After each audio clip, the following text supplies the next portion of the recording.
Di tengah padang pasir yang sepi, di tempat di mana angin hanya membawa rasa sunyi, berjalan seorang lelaki yang wajahnya dipenuhi cahaya. Dialah Ibrahim, seorang hamba yang Allah pilih, karena hatinya yang tunduk sepenuhnya kepadanya.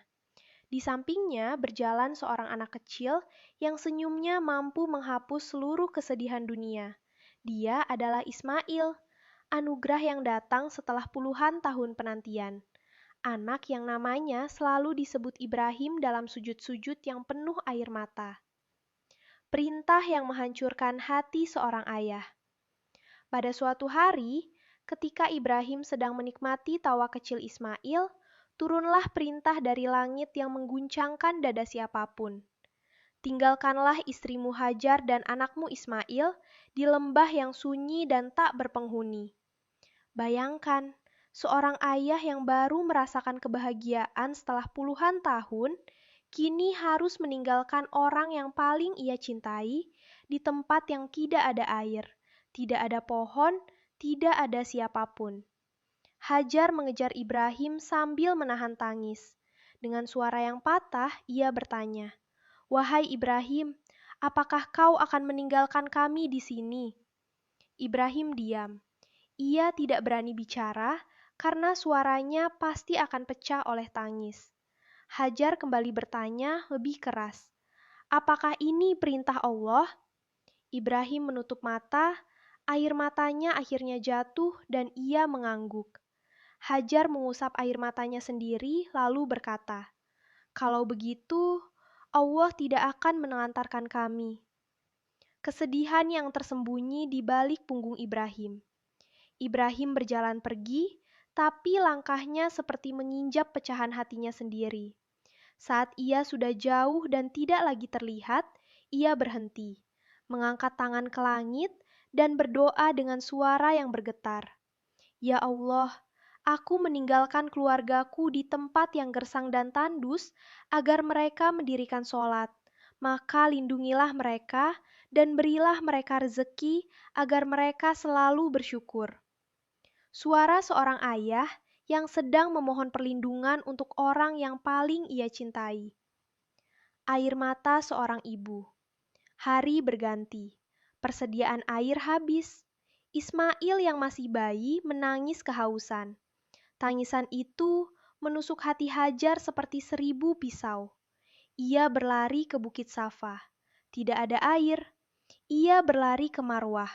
Masih tidak ada apa-apa. 7 kali ia bolak-balik dengan kaki yang mulai goyah, dengan suara tangis yang disembunyikan, dengan doa yang ia ulang-ulang.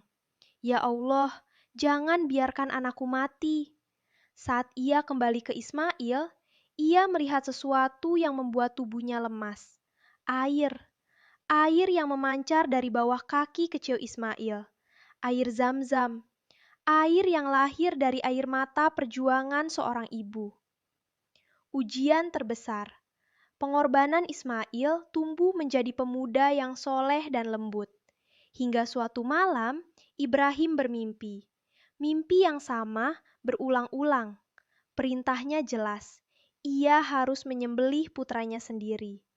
Bagaimana mungkin seorang ayah membunuh anak yang ia cintai lebih dari nyawanya sendiri? Ibrahim memanggil Ismail. Dengan suara yang hampir tidak terdengar, ia berkata, "Wahai anakku, aku bermimpi bahwa aku menyembelihmu. Maka pikirkanlah, apa pendapatmu?" Ismail tersenyum, senyum yang membuat Ibrahim hampir jatuh.